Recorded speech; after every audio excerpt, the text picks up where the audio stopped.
आज पॉकेट में जवान लाल नीला पेन बा, केहू और के ना हमारे साहब के देन बा।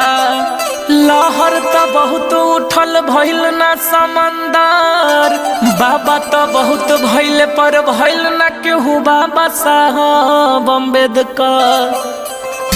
जेरा चले भारत के सुंदर विधानवा हम बहुजनवा भारत के, कि हमार बाबा होंगे रतनवा हम बहुजनवा भारत के।